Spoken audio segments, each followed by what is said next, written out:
My girlfriend said, "I'm pregnant, but the baby isn't yours. I just want things to stay peaceful." I smiled and said, "All right, whatever you want." The next day, I canceled our apartment lease, forwarded her message to her ex, and sent a gift basket to his house that said, "Congratulations, you're going to be a dad." 2 hours later, his wife called. Her first words made me heart stop, and what happened next? I'm 40 years old, and I thought I had my life figured out. Sarah and I had been together for 3 years. We weren't married, but we lived together in a nice 2-bedroom apartment downtown, split the bills evenly, and talked about the future like it was something we were building together. I genuinely believed we were solid. Last Tuesday evening, I came home from the gym around 7 p.m. Sarah was sitting on the couch with her phone in her lap, staring at the blank TV screen. The apartment felt cold despite the heater running. I knew something was wrong immediately. "Hey," I said, dropping my gym bag by the door. "You okay?" She didn't look at me, just kept staring forward.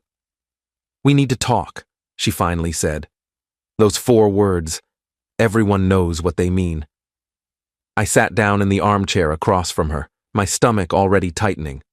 "I'm pregnant," she said flatly. For about 3 seconds, I felt this weird rush of emotions, shock, fear, maybe even a little excitement. Then she continued, "But the baby isn't yours." The room went silent. I could hear the refrigerator humming in the kitchen, a car alarm going off somewhere outside. My brain was trying to process what she'd just said, but it felt like my thoughts were moving through mud. "What?" I finally managed. She looked at me then, and I'll never forget her expression. Not guilty, not apologetic, just tired. "It's Marcus's," she said. "It happened 2 months ago. I didn't plan it. It just happened. Marcus, her ex-boyfriend from college, the guy she'd told me not to worry about when they reconnected on social media last year. The guy she'd grabbed coffee with just as friends back in August." "You slept with Marcus," I said slowly, making sure I understood correctly. "Yes." "2 months ago?" "Yes." "And you're pregnant?" "Yes." I sat there for a minute, just looking at her. Part of me wanted to explode. Part of me wanted to cry. But mostly, I just felt numb. "Does he know?" I asked. "No," she said quickly. "And I don't want to tell him. He's married now. It would destroy everything. I want to keep things peaceful. Between us. We can figure this out together." I actually laughed. It just came out. This bitter sound that surprised even me. "Peaceful," I repeated. "You want to keep things peaceful." "I know you're angry," she said. "But please, let's not make this harder than it has to be. We can work through this." I stared at her for a long moment. She genuinely thought I was going to what? Raise another man's baby? Pretend everything was fine? Stay with her after she'd been cheating on me? "All right," I said, standing up. "Whatever you want." She looked relieved. Actually relieved. I went to the bedroom, closed the door, and sat on the edge of the bed. My hands were shaking. I pulled out my phone and started making a list of everything I needed to do. I wasn't going to yell. I wasn't going to break things. I was just going to disappear from her life so completely she'd wonder if I'd ever existed. That night, I slept on the couch. Sarah tried to talk to me once, but I told her I needed space to process. She went to bed around 10 p.m. I stayed up until 2 a.m. researching apartment lease cancellation policies and scrolling through Marcus's Facebook page. Marcus Chen, 39 years old, married to a woman named Jennifer for 6 years. No kids. He worked in finance, posted pictures of fancy dinners and golf trips. His wife was a pediatric nurse who volunteered at animal shelters on weekends. She looked genuinely kind in her photos, always smiling. I felt sick thinking about what Sarah had done to both of us. Update: one Wednesday morning, I called our landlord at 8 a.m. sharp. Our lease had a clause that allowed for early termination with 60 days' notice and a penalty fee of 2 months' rent. I told him I'd pay it. He was surprised but didn't ask questions. I told him only my name would be coming off the lease. Sarah could figure out if she wanted to stay and cover the full rent alone or leave. Then I went to the bank and opened a new checking account. I transferred my half of our shared savings into it. We'd been saving for a vacation to Japan. $8,400 split down the middle. I took my $4,200. At 10 a.m., I texted Sarah's message to myself so I'd have a clean screenshot. Then I looked up Marcus's address. Public records are surprisingly easy to access when you know someone's full name and city. I ordered a gift basket online, one of those fancy ones with gourmet chocolates, sparkling cider, and a little teddy bear. I paid extra for same-day delivery. In the gift message section, I wrote, "Congratulations, you're going to be a dad. Sarah's expecting. We should talk. A concerned friend." I added Marcus's home address and confirmed the order. Then I forwarded Sarah's text message to Marcus's Facebook Messenger. I didn't add any commentary, just sent it and blocked her immediately on my phone.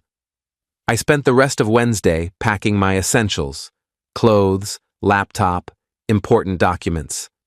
I called my buddy Derek and asked if I could crash at his place for a few weeks.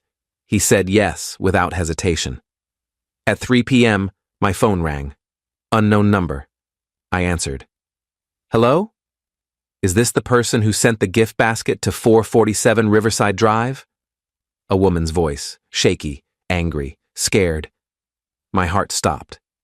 "Who is this?" I asked, though I already knew. "This is Jennifer Chen, Marcus's wife, and you need to tell me right now what the hell is going on." I took a deep breath. "Mrs. Chen, I'm sorry you had to find out this way. My name is Jake. I've been dating Sarah Hollis for 3 years. Last night she told me she's pregnant with your husband's baby." Silence. Long, terrible silence. "You're lying," she finally whispered. "I wish I was," I said. "I can forward you the text message she sent me. I can give you her number. I can tell you that she said it happened 2 months ago, around August, and that she didn't want to tell Marcus because he's married and it would destroy everything." I heard her breathing, fast and shallow. "I need proof," she said. I sent her the screenshot. Then I sent her Sarah's phone number and our address. "I'm sorry," I said again.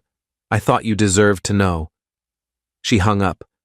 I sat there for a minute, staring at my phone. Then I got back to packing. Update 2. By Thursday morning, everything had exploded. Sarah called me 47 times starting at 11 p.m. Wednesday night. I didn't answer any of them. She left voicemails, crying, screaming, begging me to pick up.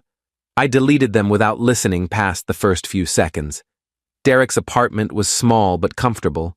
He worked from home as a software contractor, so he was there when I showed up Wednesday night with 2 suitcases and a box of belongings. "You look like hell," he said, letting me in. "I feel worse than I look."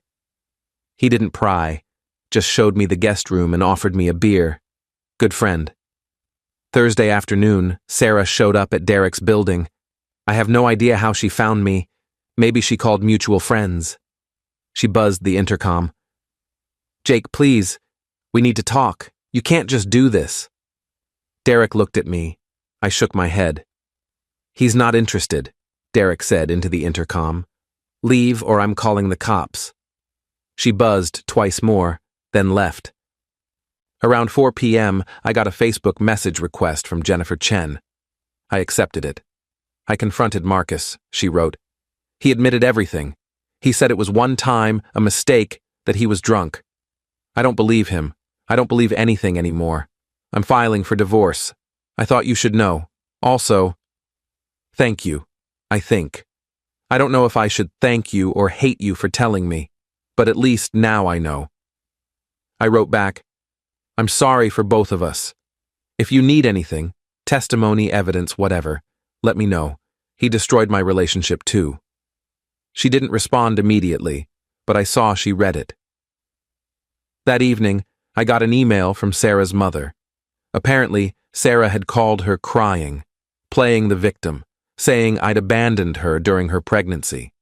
The email was exactly what you'd expect. How dare you leave my daughter when she needs you most? You're a coward. She made one mistake and you threw away 3 years like it meant nothing. I replied with the screenshot of Sarah's text. Just that. Nothing else. She didn't email back. Update 3 Friday. I took a personal day from work. I needed to find a new apartment and couldn't handle the office gossip. One of our mutual friends, Kayla, had already texted me asking what happened. Word travels fast. I spent the morning looking at studio apartments within my budget. Found one about 20 minutes from my current job, available November 1st. I put down a deposit. Around 2 p.m., Marcus Chen called me. My blood ran cold when I saw the name on my phone. I answered. "What do you want?" "You had no right," he said. His voice was tight, controlled fury. "What happened between Sarah and me is none of your business. You destroyed my marriage." I actually laughed. "I destroyed your marriage?" "You slept with my girlfriend. You did this. It was one time, one mistake. Jennifer would never have known if you hadn't stuck your nose where it doesn't belong. So your plan was to just let your kid grow up never knowing you exist? Let me raise your child thinking it's mine? Sarah said she wasn't going to tell anyone. Sarah's a liar, Marcus. Or did you forget that part? She was lying to me the whole time she was with you." He was quiet for a moment. Then, "Jennifer's taking everything. The house, the savings. She's out for blood." "Good," I said. "She deserves better than you." "You're a piece of shit." "Right back at you." He hung up. I sat there feeling weirdly calm. Maybe I should have felt guilty for blowing up his life, but I didn't. He made his choice when he slept with someone in a relationship. Jennifer deserved the truth. Saturday, Sarah texted from a different number. "Jake, please talk to me. I know I messed up. I know I hurt you. But what you did was cruel. Marcus's wife is destroying him. His family won't speak to him. He might lose his job because of the stress. You ruined multiple lives because you were angry at me." I stared at the message for a long time before typing back. "You ruined your own life when you cheated. You ruined Marcus's life when you slept with a married man. You tried to ruin mine by asking me to raise another man's child. I just made sure the truth came out. Don't contact me again." I blocked the new number. Update 4. 2 weeks later, I was settled into my new studio apartment. It was small, but mine. No shared furniture, no memories of Sarah walking around in her pajamas on Sunday mornings, no ghost of a relationship haunting the rooms. Derek helped me move my stuff from storage. We ordered pizza and watched basketball. Normal things, healing things. I got a message from Jennifer Chen again. "The divorce is moving forward. Marcus is trying to fight it, but my lawyer says we have everything we need." I found out he'd been messaging Sarah for months before they hooked up. It wasn't just one mistake. "Thank you for giving me the push I needed to look deeper." I found hotel receipts, deleted texts he thought were gone. He'd been cheating longer than I knew. My stomach turned. So Sarah had been lying even more than I thought. I wrote back, "I'm glad you found out. You deserve better. I hope the divorce goes smoothly." "How are you doing?" she asked. "Better every day," I typed. Still angry sometimes, but mostly just tired of thinking about it. "Same. Do you think Sarah kept the baby? I hadn't even thought about that." "I don't know. I haven't talked to her since I left. Marcus said she's demanding child support. She's planning to keep it. Of course she was. That's between them now," I said. "I'm just glad I'm not involved." "Me too," Jennifer said. "Good luck with everything." "You too." A month after everything blew up, I ran into Kayla at a coffee shop. She looked uncomfortable when she saw me. "Hey," she said carefully. "How are you?" "Fine. You?" "Good. Listen, I heard Sarah's version of things. I just want you to know I don't believe her." I sipped my coffee. What did she say? That you overreacted to one mistake, that you were emotionally abusive and controlling, that you sabotaged her life because you couldn't handle not being in control. I shook my head. Of course she did. I know you, Jake. I know that's bullshit. She cheated. She got pregnant. You left. That's not abuse. That's self-respect. Thanks, I said quietly. That actually means a lot. She's telling people Marcus forced himself on her now, changed her story completely. I went cold. What? Yeah. She's claiming she didn't cheat, that she was assaulted. But the texts she sent him afterward don't match that story. A few of us have seen them. She's just trying to save face. I felt sick. That's disgusting. I know. I stopped talking to her. A lot of people have. I finished my coffee in silence. Sarah had burned every bridge trying to avoid accountability. Final update. It's been 3 months now. Sarah had the baby, a boy. Marcus's family demanded a DNA test, and it confirmed what everyone already knew. He's paying child support, but he's not involved in the kid's life. His divorce from Jennifer finalized last month. She moved to a different state to be closer to her sister. Sarah tried to reach out one more time through a mutual friend, asking if I'd be willing to talk. I said no. There's nothing left to say. I've started seeing someone new. Nothing serious yet, but it's nice to remember what it feels like when someone actually respects you. Her name's Amy. She teaches high school English. We met at a bookstore, both reaching for the same novel. Cliché, but true. My new apartment feels like home now. I painted the walls, got some plants, adopted a cat named Soup. Life is quiet, simple, mine. Sometimes I think about Sarah and Marcus and wonder if they ever talk, if they regret what they did. Then I remember it doesn't matter. Their choices led them exactly where they are. Mine led me here. I'm not bitter anymore. I'm just free. Edit 1. A few people asked why I sent the gift basket instead of just telling Jennifer directly. Honestly, I was angry and wanted Marcus to feel the same shock I felt. Petty? Maybe, but it worked. Edit 2.